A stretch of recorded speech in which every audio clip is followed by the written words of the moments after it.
មិនតិចហើយអត់ហ៊ានใจលុយសុតឡើយរឹកលុយដូចជាថៅកែ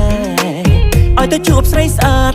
សុំអីក៏អត់ប្រកែកដែរដៃនេះទូលីម្លេះទេបានកាន់ទូរស័ព្ទ scan ចាយ scan ចាយឲ្យតែដើមខែ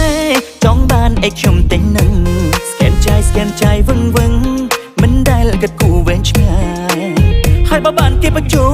អស់ប្រមាណក៏ហ៊ានចំណាយជះលុយឥតស្ដាយណែដាច់បាយចាំគិតតាមក្រោយ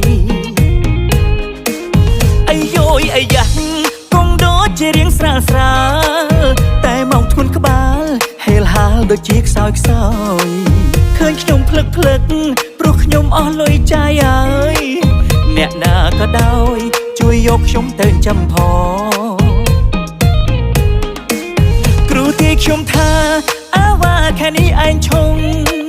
កុំភ្លេចមើលកុំប្រយ័ត្នចុងខែឆុងមីស្រីរត់អស់ទើបដឹងគេបោកខ្ញុំស៊ីដល់ធ្លាក់សេរីទើបដឹងថាមីសំខាន់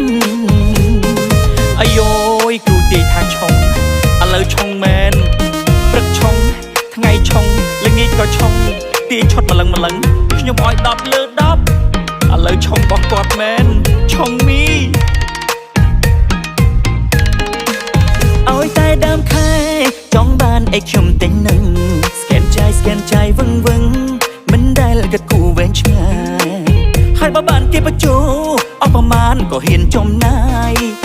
ជះលុយឥតស្ដាយណែដាច់បាយចាំគិតតាមក្រោយអាយយអាយ៉ាគង់ដូចជារៀងស្រាលតែមកធ្ងន់ក្បាលហេលហាលដូចជាខ្សោយ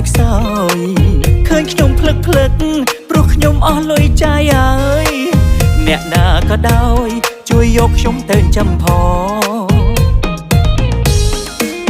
គ្រូទីខ្ញុំថាអាវ៉ាខែនេះឯងឆុងកុំភ្លេចមើលកុំប្រយ័ត្នចុងខែឆុងមីស្រីរត់អស់ទើបដឹងគេបោកខ្ញុំស៊ីដល់ធ្លាក់សេរីទើបដឹងថាមីសំខាន់